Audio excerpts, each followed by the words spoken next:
Hola amigos y amigas, bienvenidos a la sección de la entrevista de su programa Miradas, un programa producido por Audiovisuales de la UCA. Este día tenemos como invitado a Ricardo Castañeda del Instituto Centroamericano de Estudios Fiscales, con quien hablaremos sobre el panorama económico de El Salvador en este último año de la administración Bukele. Bienvenido, Ricardo. Un placer estar con ustedes. ¿Cómo estamos? ¿Cómo está el país en términos económicos? La gente ha sentido así un poco duro este año, pero en términos técnicos, en términos de investigación, ¿cómo está el país? Mira, si uno lo ve con los datos fríos, especialmente cuando ve el tema económico, uno de los indicadores que siempre salta a la vista es el tema del crecimiento económico como tal. En 2022, El Salvador creció apenas 2.6% y fue la economía de Centroamérica que menos creció. Para 2023, las perspectivas son que todavía la economía crecería menos y que además seguiría siendo el país que menos crece en la región centroamericana. Obviamente, esas no son buenas noticias. A esto hay que sumarle hechos como, por ejemplo, que en 2022 El Salvador tuvo un saldo de inversión extranjera directa negativo. ¿Qué significa esto?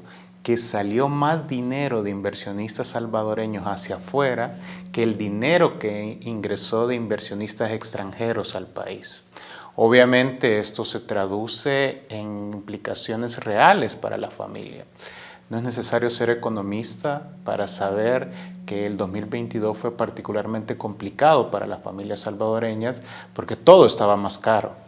Los niveles de inflación de El Salvador, que también hay que decirlo que ha sido un fenómeno mundial, estuvieron alrededor del 7%. Sin embargo, cuando uno coloca la lupa, es en el tema de alimentos y bebidas no alcohólicas donde el incremento fue mayor, prácticamente un incremento del 14%. ¿Esto qué significa?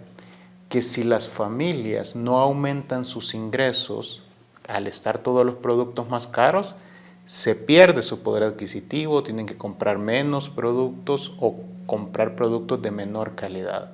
Pero a mi juicio, quizás el indicador que más nos permite saber cómo está la situación de un país es la pobreza. Y los datos oficiales lo que reflejan es que en El Salvador tanto la pobreza como la pobreza extrema han aumentado. De hecho, si uno hace una comparación entre 2019 y 2022, la pobreza extrema casi se duplicó. Estamos hablando de 176,000 personas más o menos que no estaban en situación de pobreza extrema y que ahora sí lo están. ¿Qué significa estar en situación de pobreza extrema? No tener los ingresos suficientes siquiera para comprar la canasta de alimentos. Y cierro indicando en este panorama general que quizás todavía más grave que la pobreza es el tema del hambre. Y los datos de diversas agencias de Naciones Unidas indican que en El Salvador la inseguridad alimentaria ha aumentado. Prácticamente entre 2019 y 2021, el 46.5% de la población padeció inseguridad alimentaria. En otras palabras, la mitad de la población no comió lo suficiente o incluso en algunos casos no comió nada. ¿Por qué está sucediendo este déficit? Mira, digamos, uno puede explicar esto a partir de fenómenos externos. La pandemia del COVID-19, que pegó particularmente en 2020, el conflicto Rusia-Ucrania, que esto provocó también un aumento de precios. Pero en realidad este fenómeno también ha afectado a todos los países del mundo y no en todos los países del mundo estamos viendo el aumento de pobreza, pobreza extrema, aumento del hambre. Entonces hay factores que solo pueden ser explicados internamente y estos son el tipo de políticas públicas que se están echando a andar. Justo se acaban de cumplir 4 años de este gobierno. Cuando uno intenta hacer una revisión y evaluación, lo primero que haces es ir a ver el plan de gobierno. En el portal de transparencia, donde están todas las entidades públicas, dice que el plan de gobierno está en proceso de elaboración. faltando un año.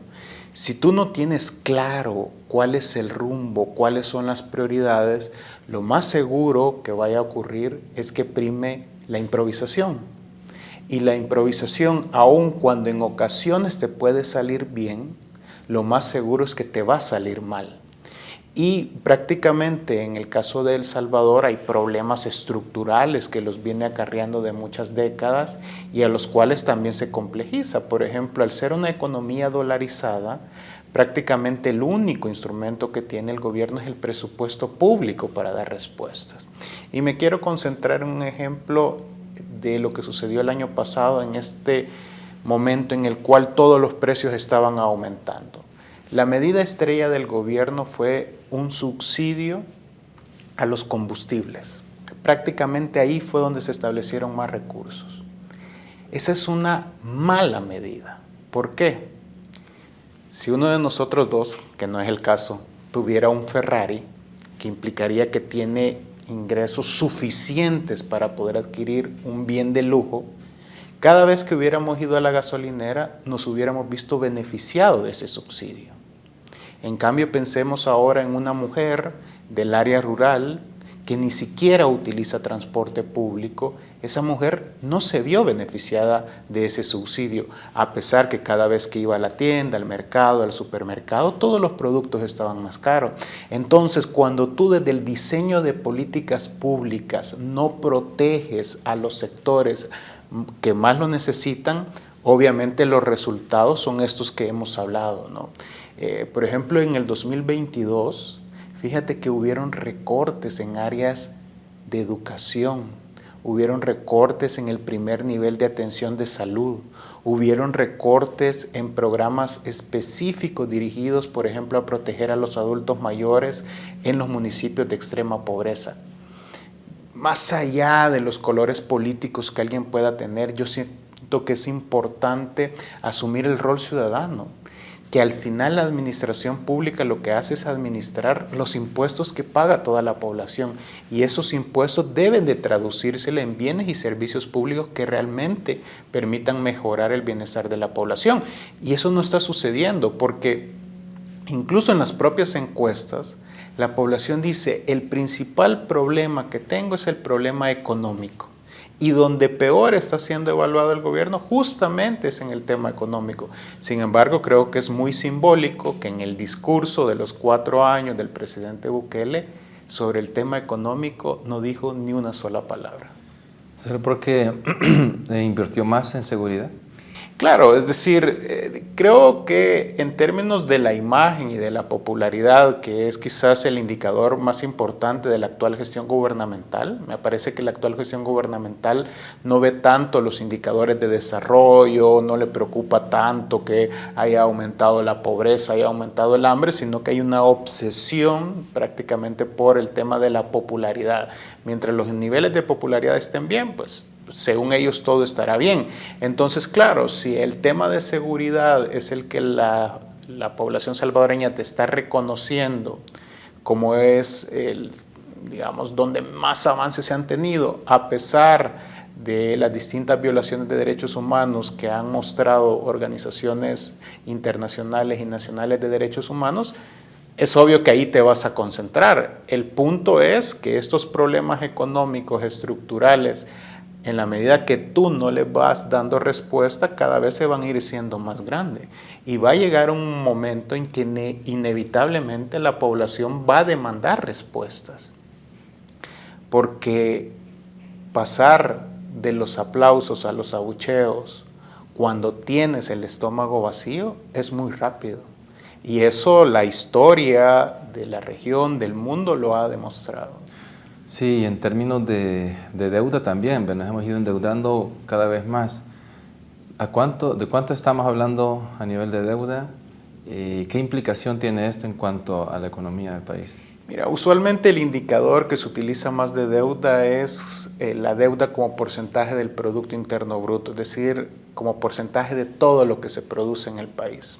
Actualmente los niveles de deuda rondan el 80%, es decir, que por cada $100 que se producen, $80 ya se deben.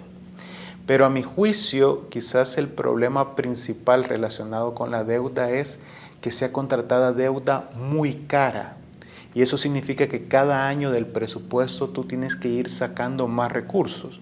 Por ejemplo, para 2023, una cuarta parte del presupuesto se va a ir en pagar deuda.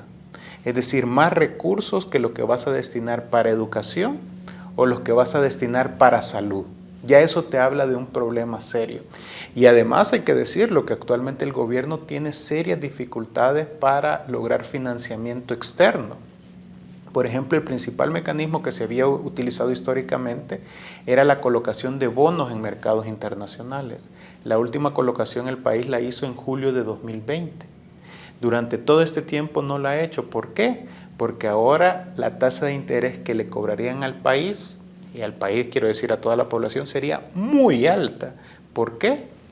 Temas como el debilitamiento democrático, temas como no tener claridad de una estrategia y un plan de gobierno y un plan fiscal, temas como la ley del Bitcoin, temas incluso relacionados con la reelección presidencial, que esto genera mucha incertidumbre en los mercados, son factores que han provocado esta situación. Y fíjate que esta última colocación que mencionaba, que se hizo en julio de 2020, fue de $1.000 millones por un periodo de 32 años, a una tasa de interés de 9.5%. Solo por ese monto de deuda, cada año hay que pagar $95 millones en intereses desde el 2021 hasta el 2052. Eso prácticamente representa el presupuesto de la Universidad de El Salvador, que es la única universidad pública, como para dimensionar los costos altos que se tienen cuando tú no gestionas bien la deuda pública. Si el gobierno quisiera mejorar la situación del país desde la canasta básica, ¿verdad? ¿Qué acciones se pudieran empezar a ejecutar? Mira, yo creo que hay acciones que podríamos establecer de corto, mediano y largo plazo. Todas estas obviamente tienen que estar por una cuestión, una sombría grande que es un plan, ¿no? Un plan de gobierno bien diseñado, con metas, costos, fuentes de financiamiento. En lo inmediato, considerando de que hay una crisis realmente relacionada con el tema de pobreza y hambre, es asegurarle a estas personas que tengan los recursos o los alimentos para que puedan sobrevivir. Y esto pasa por programas de transferencias monetarias directas o por entrega de alimentos. Porque, digamos, no puedes esperar tú a que la economía crezca dentro de 5 o 10 años porque hay una realidad concreta que debes de atender. Luego pasan por políticas de transformación productiva. El tema de la crisis de alimentos no se va a terminar este año. Es algo que las previsiones muestran que va a ser una situación mundial. Entonces tienes que prepararte especialmente desde el Ministerio de Agricultura. Obviamente no puedes aspirar a producir de la forma como se producía el siglo pasado. Y ahí entran temas como innovación tecnológica, el tema de la investigación, que deben de ser claves en todo este marco. Luego hay temas que siguen siendo una tarea pendiente, por ejemplo la educación. Las tasas netas de matrícula incluso han caído en algunos sectores. Actualmente 1 de cada 3 niños, niñas y adolescentes está fuera de las escuelas. Y si tú no inviertes en la niñez, realmente las aspiraciones que puedes tener en el futuro son muy pocas. También lo mismo sucede con el tema de salud, con el tema de infraestructura. Es decir, y yo creo que es muy importante que la población lo sepa, ¿verdad? Resolver los problemas de la sociedad no se hacen por arte de magia, ¿verdad? Ni se hacen únicamente a través de discursos, se hacen a través de políticas públicas bien diseñadas, bien financiadas y que realmente permitan poner en el centro las prioridades de la población, especialmente de quienes más lo necesitan. Ya para ir terminando, Ricardo, el tema de las remesas siempre son importantes para el país. Cada vez nos hemos hecho más dependientes de las remesas. Si uno compara, por ejemplo, en la última década, las remesas allá por 2011, 2012 representaban alrededor del 16% del PIB.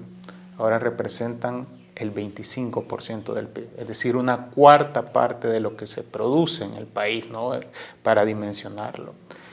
Yo digo que si por un momento hiciéramos un ejercicio hipotético y quitáramos las remesas, realmente estaríamos hablando de una catástrofe económica en el país. Las remesas son el dique que permite que incluso los niveles de pobreza, hambre, no sean más graves de los que ya tenemos. Obviamente esto implica que tu principal producto de exportación siguen siendo las personas, y eso obviamente es una mala noticia, porque así como existe el derecho a que las personas puedan migrar, también debería existir el derecho a que las personas encuentren en su país todas las condiciones necesarias para no huir. Así que la economía salvadoreña en términos generales sigue dependiendo de las remesas. Ok, muchas gracias Ricardo por la entrevista. Un placer, como siempre, estar con ustedes. Y gracias amigos por su sintonía. Nos vemos en la próxima.